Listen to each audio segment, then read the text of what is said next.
Chamamos agora Luciene Maria de Almeida Elias, onde ela vai falar sobre o estudo facial de 15 esculturas do mestre Antônio Francisco Lisboa, análise dimensional e comparativa. Luciene é doutora em artes pela Universidade Federal de Minas Gerais, da Escola de Belas Artes, e é professora do curso de graduação em conservação e restauração de bens culturais móveis, também da Escola de Belas Artes, da UFMG. Boa tarde a todos, todas. É um imenso prazer estar participando do SEIB esse ano. Eu trouxe um trabalho que foi desenvolvido durante o meu doutorado. Tenho muitas pessoas para agradecer por isso, por ter tido coragem, né, de enfrentar. Então, trouxe algumas considerações para partilhar com vocês aqui. Durante algum tempo, trabalhando em perícias técnicas, né, em visitações em Congonhas, trabalhando mesmo com as obras em Congonhas, durante o mestrado, sobre um desafio referente ao diagnóstico de conservação preventiva daquelas obras. Nesse período todo, né, e perícias técnicas junto ao Ministério Público, várias e muitas interrogações, né, que sempre tivemos, né, referente às obras e à autoria e atribuição ao mestre Antônio Francisco Lisboa.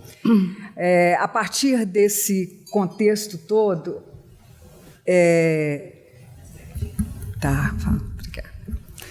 a partir desse contexto todo, então, eu fiz uma proposta inicial, né, de identificar a presença de possíveis, né, padrões e proporções na representação da face em 15 esculturas autorais atribuídas ao mestre. Esse trabalho ele foi realizado durante 4 anos. Eu trato como um trabalho inicial, porque dentro de cada quadro que nós vamos ver aqui dessa metodologia, existem N questões que podem ser levantadas e questões para se discutir também. A metodologia adotada foi o levantamento bibliográfico, interdisciplinar, porque não tem uma bibliografia específica para a leitura da face de uma escultura. Então, eu fui buscar na anatomia, na antropometria, na fisiologia, em alguns outros estudos, né, até na metrologia, né, de que forma que eu poderia fazer a medição e biometria eu não posso esquecer de jeito nenhum, de que forma que poderia ser feita uma leitura de partes, né, de uma face e esses dados pudessem ser correlacionados com o objetivo de estabelecer um padrão, ou seja, de estabelecer não, de verificar se há essa possibilidade de existir um padrão métrico na face da face esculpida pelo mestre Aleijadinho. Então, o primeiro passo foi fazer a seleção das obras, inicialmente 7 esculturas, que foram 7 Cristos da Via Sacra do Santuário de Congonhas. A partir daí, mas depois, né, inicialmente as 7 esculturas, mas chegamos a 15. As 2 esculturas de Sabará, né, São Simão Estoque São João da Cruz, que tem a documentação de autoria, e mais algumas esculturas que são atribuídas, que seriam os bustos relicários. Ao definir, né, ao selecionar essas obras, a primeira questão aqui eu já vou falando das faces, né? Mas a primeira questão foi definir. Eu queria fazer um comparativo das peças inteiras, né? Não, se tem uma proporção, as medidas, né? Altura, largura, profundidade, se todas elas têm o mesmo padrão ou não. Então, como cada peça ela é de um tipo, ela tem uma tipologia, uma esculpida vulto inteiro, outro em meio corpo, outro busto, né, o busto relicário, os bustos relicários, por exemplo. Falei, não, já não vou poder pensar nisso, não vou poder pensar nas mãos e nos pés. Mas fiz o levantamento das possíveis. Mas fui afunilando, né? E a partir daí, a partir da seleção dessas 15 esculturas e a partir da nomenclatura que é utilizada na anatomia, foi feita a definição de variáveis para coleta de dados. Vou só passar geral aqui a metodologia e já vou mostrando, fica mais fácil. Então, foi definida variáveis para coleta de dados, essas variáveis vou mostrar para vocês. Então, por exemplo, largura do olho direito, largura interna do olho direito, altura interna, altura vertical do olho esquerdo, e por aí vai. Foram elaboradas fichas individuais para preenchimento desses dados, seleção do equipamento de medição e realização da documentação fotográfica, aferição e registro, né, as medições in loco, organização dos dados em planilhas, definição dos parâmetros para análise dos dados, o estudo estatístico e comparativo, decodificação e interpretação desses resultados, né, obtidos nessa análise. E, ao final, uma análise conclusiva para verificar a presença de padrões ou não. O referencial teórico vem da história, né? Vem da história da arte técnica, né? As analogias entre o corpo humano e a forma esculpida, método científico, estilemos, que vou chamar atenção um pouquinho para isso, as atribuições, leitura e medição da face humana, a partir de anatomia, etc., aquilo que eu já havia falado. Então, eu parto dessa leitura a partir dessas regras e cânones, né? Então, na história da arte, nós podemos verificar que existem vários cânones, né, que são referenciais, né, de Albert, bizantino, egípcio, vitruviano, científico, geométrico. E teve um período, até Ginsburg fala muito, que as obras elas eram analisadas por comparação. Então, um desenhista reproduzia o nariz de uma peça e fazia uma comparação com o desenho, né, representado de uma outra peça. E, a partir daí, dessas comparações, eram feitas as atribuições. Eu ressalto aqui um pouquinho, eu chamo a atenção, no caso da biometria da face, né, que eles começam, que na biometria se diz que pode ser feita uma comparação numérica entre partes presentes na face, que é o que acontece em alguns momentos. Aqui a gente tem, né, lógico, né, em diferentes situações, nós temos aqui um cânone bizantino que usa o círculo em vários momentos para fazer identificação e representação, no caso. Tem os estudos da forma geométrica, em que o período, as formas eram representadas a partir do formato geométrico.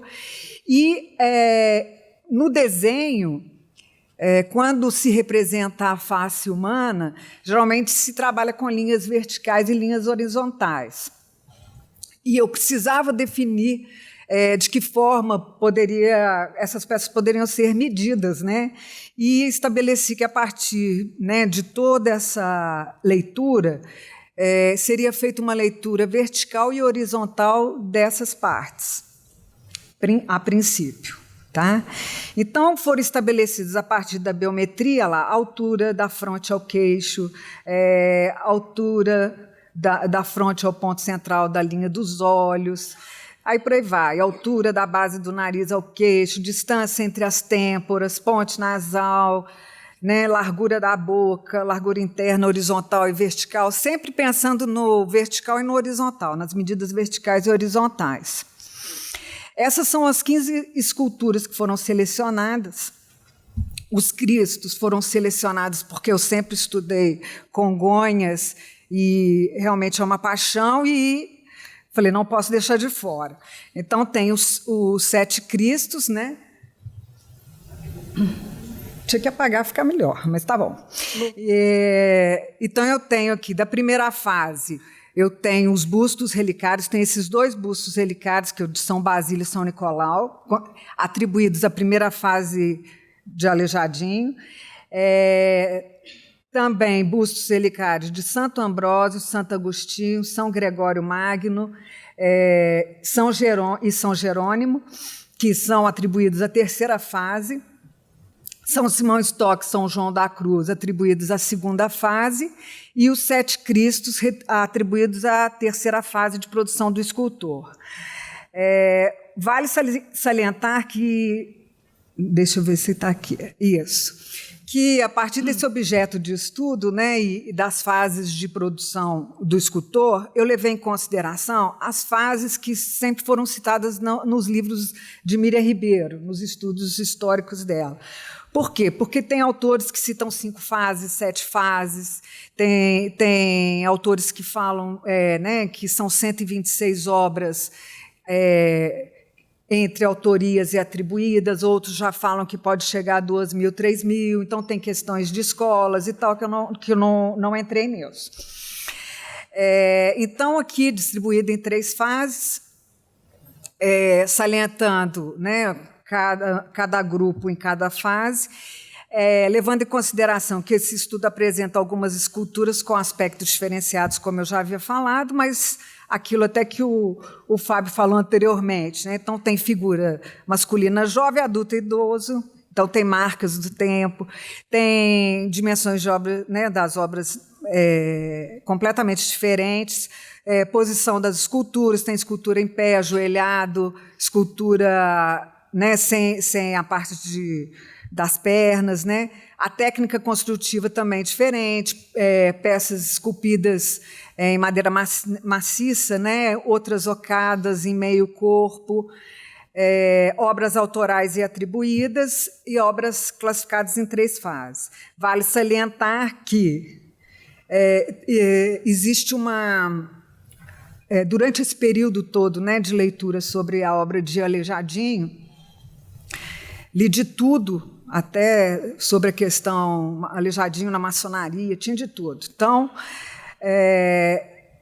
eu tenho, e a partir dos levantamentos, né, iniciais que foram feitos, eu chamo a atenção que Aleijadinho, não preciso nem falar, é extremamente inteligente, aprendeu a ler, aprendeu a escrever, conhecia desenho, arquitetura e escultura. Por volta de 1777, aparece com uma doença, segundo a documentação, os estudos, né, que já foram feitos, e existem alguns estilemas que chamam bastante atenção, tanto, né, na análise formal e estilística, referentes à face. Só estou falando da face aqui, tá? E essas características, elas envolvem, né, olhos amendoados, né, boca em formato de cupido, nariz afinalado, bigode bipartido, flamejante, lacrimal saliente, barba bipartida também, entre outros. E pensando nisso... Minuto, viu, Lu? Quanto? 1 minuto? Nossa, nem comecei. Então eu vou ligar o 220. Então vou rápido, gente.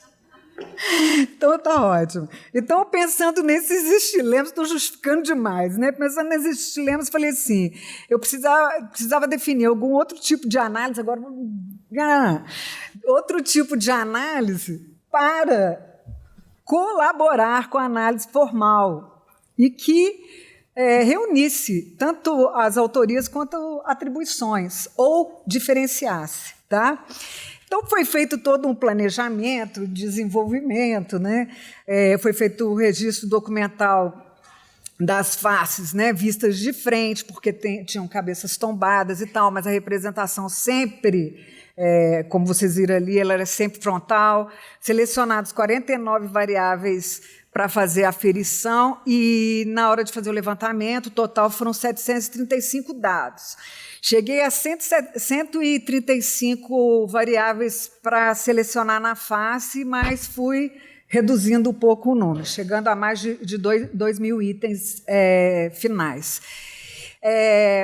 Eu consegui até um equipamento 3D para fazer o registro documental. Várias pessoas me perguntaram por que você não usa o equipamento 3D, você não usa fotogrametria. Então, na fotogrametria, eu não consegui equipamento que fosse capaz de fazer esse registro. Lô, licença, o tempo está esgotado. Está esgotado. Só vou finalizar. O que eu queria só dizer... Desculpe. Tá? Não, é tranquilo, eu sei. Eu já tinha imaginado, mas é porque é complexo mesmo, eu tive que reduzir em 15 slides, ainda consegui fazer isso. Tá?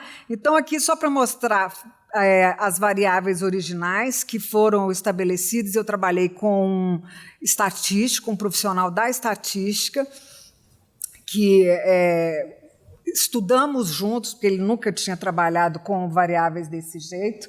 Aqui foi o tratamento inicial dos dados brutos, que já mostram uma sequência. Esses aqui são dos Cristos de Congonhas, falando sobre os olhos. Então, mostra uma sequência similar entre as obras. Tá? Existe uma semelhança. Então, a partir daí, já vou levantando, já fizemos umas variáveis relativas. Então, por exemplo, as variáveis partes, por exemplo, existe alguma relação entre a largura da boca com a largura do nariz? Isso aí entra nos elementos compostos. No caso do elemento base, toda relação vertical, horizontal, com o tamanho da face. Isso tudo geraram elementos que foram transformados em dados numéricos. Tá? Aqui é uma análise por componente principal, já vou fechar, tá?